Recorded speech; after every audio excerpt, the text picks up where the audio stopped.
Welcome to the Eclipse instructional video series. In this video, we'll walk through the process of submitting a fire suppression permit application in Eclipse. While all construction permit applications follow the same general format, the specific details requested may vary depending on the permit type. Before starting any permit application, be sure to review the permit requirements on L&I's website at phila.gov/li. To help your fire suppression permit application go smoothly, here are a few important things to know before you begin. First, if your project requires a building permit, we recommend applying for it before seeking your fire suppression permit. This streamlines the process and avoids delays, as the fire suppression permit cannot be issued until the building permit is approved. Visit phila.gov/li for guidance on when a building permit is required. Second, if you are a licensed contractor, make sure your insurance is valid and on file with L&I. If your insurance has expired, please update it as soon as possible by revisiting your license. You can find instructions for uploading valid insurance on the Eclipse Help page on the L&I website. Third, minor sprinkler relocations may qualify for an easy permit, but most fire suppression system work requires a standard fire suppression systems permit with plan review. You can search Easy Permits on the L&I website to see if your project is eligible. Fourth, confirm whether any pre-approvals are required. Depending on your project, you may need approvals from other city departments before applying. You can find more information on required pre-approvals on the L&I website. Finally, once your permit is approved, you'll need to schedule inspections. Required inspections will be listed on your permit, and a certificate of approval will be issued once all inspections are successfully completed. Let's get started. Log into your Eclipse account by visiting the Eclipse website at eclipse.phila.gov. Enter the email address and password associated with your account. Then select Sign In. If you do not yet have an Eclipse account, you'll need to register an account first. For help creating an account, refer to the Creating an Account in Eclipse video. After signing into your account, you'll be directed to the Getting Started homepage. Scroll down to the Permits and Certificates section and select the Apply for a Permit or Certificate link. The Apply for a Permit page will open showing a list of available permit types. If you need help determining which permit you should choose, please visit the website at phila.gov/li. To apply for a fire suppression permit, click the arrow to expand this section and view the available permit options. Read the descriptions carefully and select the work scope that matches your project. Then click the Apply button to begin your application. For this video, we'll choose the Additions and/or Alterations options for this fire suppression permit.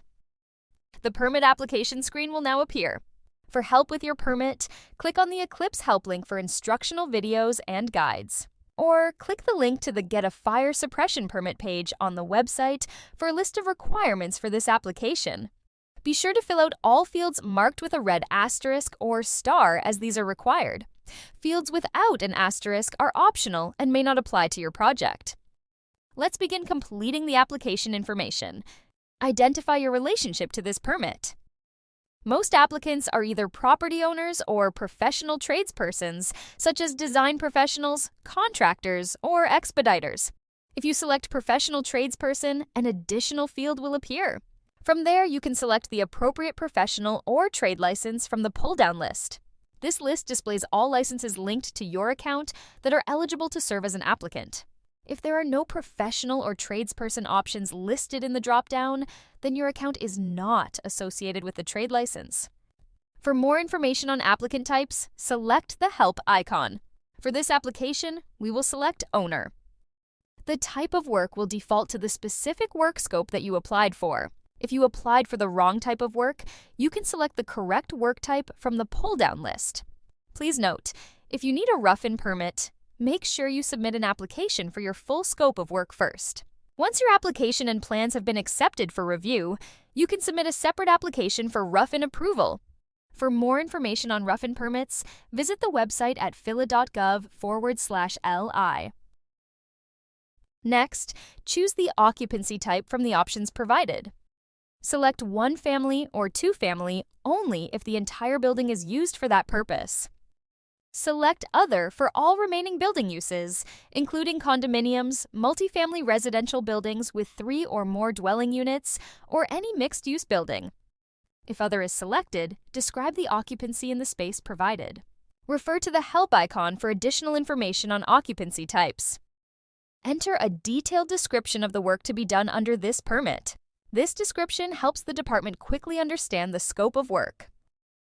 Next, identify the licensed design professional responsible for the project by using the search feature. Be sure to search for the name of the design professional, not the name of the design firm. If you cannot find the correct design professional in the search field, select No. A new field will appear where you can enter the design professional's information. Please note, you must enter the design professional's name, company, address, email, and phone number within this field. For more information on when a design professional is required, click the Help icon. If there is a project associated with this address, use the search feature to find and select the project. Please note, if your project is phased, you should consider establishing a city-managed project to streamline reviews. For more information, click the Help icon or visit the website at phila.gov/li. Next, choose your review type. Remember that review times and fees vary depending on the review type selected. The Comply with Easy Standard and Accelerated Review options are only applicable for select types of work. Click the Help icon to review the guide on review types. In our example, we will choose Standard Review. Next, search for the property. Use the search field to enter the property address, the building identification number, or the OPA account number. Then select the magnifying glass. Once you select the parcel address and click Select, the address will display in the table below. Please note that addresses must be registered with the Office of Property Assessment to appear here, and they may not always match the mailing address. Use the links provided if you need assistance.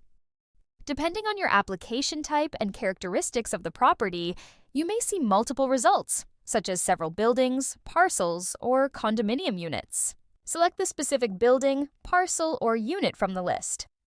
For work on an existing building, select the entry labeled Building. For all other applications, select the entry labeled Parcel. If the parcel has condominium ownership, be sure to choose the correct unit.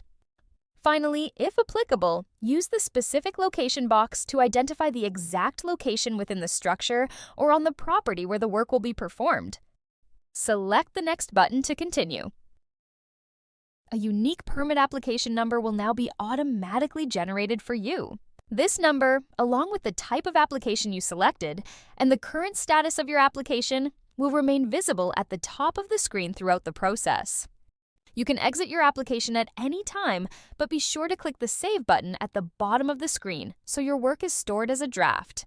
Your draft will remain available on your permits and certificates dashboard for up to 60 days. At the top of the page, you will also see a navigation banner that helps guide you through your application. Sections that are completed will appear in green. Your current step is shown in dark gray, and light gray indicates sections that are either not started or still incomplete. You can click any section in the banner at any time to jump directly to that part of the application. On the property information page, you'll see a summary of the details for this address.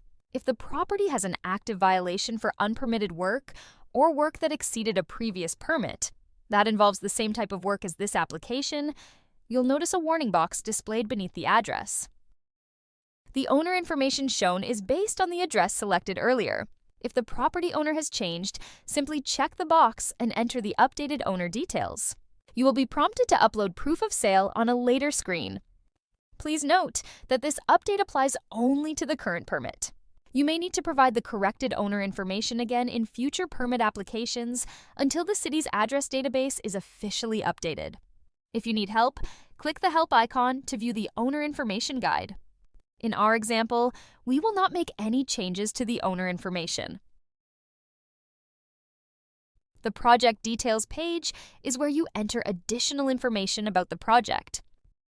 Enter the estimated cost of the fire suppression work. Enter the number of stories where the proposed work will be performed.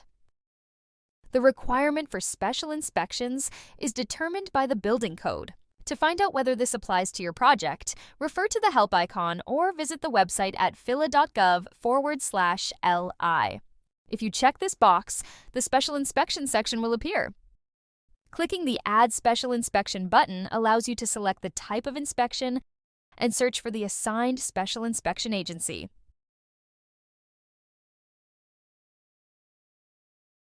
Clicking OK will display the selected inspection and agency in the table below. Repeat this process for each type of special inspection required for the permit.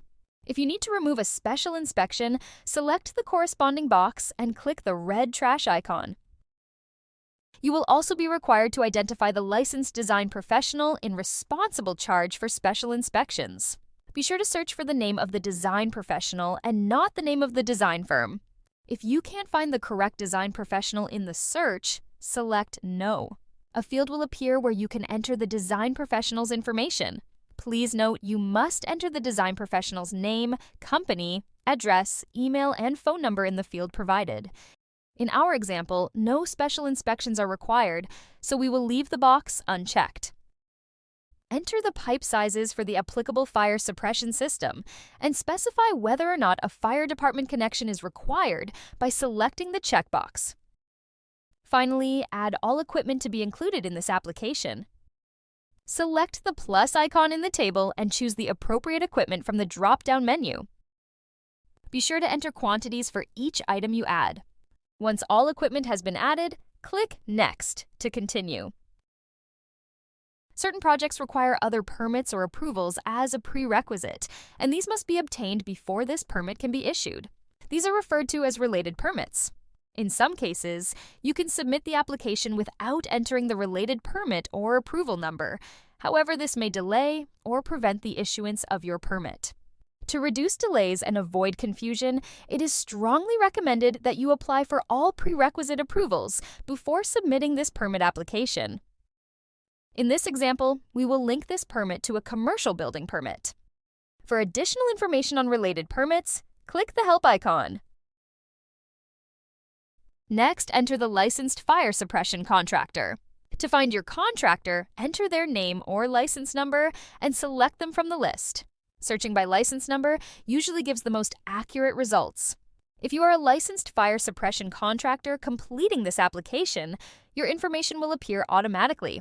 If your license has expired, your name will not appear in the list, and you must renew your license before continuing. If you don't know your contractor yet, you can continue with the application, but the permit cannot be issued until a contractor is identified. If someone other than the contractor is completing the application, the licensed contractor will need to verify the association before the permit can be issued. Once you add a contractor, they'll receive an email prompting them to log into their Eclipse account and confirm their association with this permit. The permit will not be issued until this verification is complete. If you can't find your contractor or need more help, select the help icon for additional guidance. You may also list any additional licensed contractors working under this fire suppression permit in the subcontractors field. Click Next to continue. Here is where you will upload your documents. Check the left-hand column to see whether a document is required. Required documents are based on the proposed work and occupancy type selected earlier in your application. Some documents may include a sample form identified by a download icon. Click the icon to view and download these sample forms. If a required document is not uploaded, you will not be able to submit your application and will need to return to this page. Please note that optional documents may still be necessary depending on your project. For a complete list of permit application documents, visit phila.gov/li. Click the Upload Files button to open the file folder on your computer and choose the PDF files you want to upload. Please be sure to upload PDF files that are no larger than 75 megabytes. Once the documents are uploaded, select the document type from the drop-down menu. Items marked with a red asterisk or star are mandatory uploads. If you use the standard file naming convention for your electronic plans, also referred to as e-plans, all sheets within the file will automatically sort based on their name. Visit phila.gov/li for more information on the file naming convention. Error messages will appear at the bottom of the screen to alert you to any errors or incomplete sections that will prevent you from submitting your application. In our example, we attempted to upload a Word document. Since the system requires a PDF, we are prompted to upload the file again in the correct PDF format. Once the issues are corrected, click Next. On the Manage Permit Notifications page, you can adjust email notifications, add additional contacts, or invite co-applicants. The owner, applicant, and contractor associated with this permit will automatically receive email notifications. A valid email address is required to receive updates. Co-applicants have the same level of access to the application as the primary applicant. They can view the status, review and respond to comments, pay fees, submit amendments, and access all permit-related details, including plans and permit documents. To invite a co-applicant, select the Invite Co-applicant button and provide them with the association code. They can enter this code in their Eclipse account to associate with this permit. Please note that each code may only be used once. A permit contact may receive courtesy emails only for major permit milestones, such as when reviews are completed, when the permit is issued, or when inspections are completed. Permit contacts cannot view or edit the permit information, submit responses to comments, or pay fees. To add a permit contact, click the plus sign and complete the information in the pop-up window. To modify an existing contact, select the edit icon and make your changes. If you need to update contacts after the application has been submitted, you can do so from your permit dashboard. For additional information, select the help icons. Click Next to continue. You must complete all previous steps and correct any error messages before you can proceed to the legal declaration page. Read the text carefully, check the box to confirm, and then select Next. This will bring you to the Submit Application page. This page shows only the application fee. You will pay the remaining balance when the permit is approved. For complete information, view the Submit Application Guide. Select the Pay and Submit button to pay for and submit this application. You will then be transferred to the payment gateway. Follow the on-screen instructions to complete your payment. Electronic check, credit card, and debit card are all accepted forms of payment. Please note that surcharges may apply based on the payment type, and rates are subject to change. Once your payment is complete, click the Continue button to return to Eclipse. If you receive error messages or encounter challenges while paying for your application, review the Submit Application Guide. The permit confirmation screen shows when your application has been successfully submitted. But remember, you don't have your permit yet. Your application will now be reviewed by L&I staff. If any required information is missing or incomplete, you'll be notified in the Actions Required section of your Permits and Certificates dashboard. To view the information and status for this application, go to your Permit and Certificates dashboard and click on the applicable permit application. Your permit application activities will show the details of your application. Review the page and all tabs for information related to the application and available actions, such as submitting additional information, withdrawing your application, or requesting inspections. Be sure to check back often as information may be updated as your application moves through the city's review process. Thanks for watching. For more information, refer to Eclipse how-to guides, Eclipse FAQs, and other useful Eclipse videos at phila.gov/li. And for any general information, you can contact 311.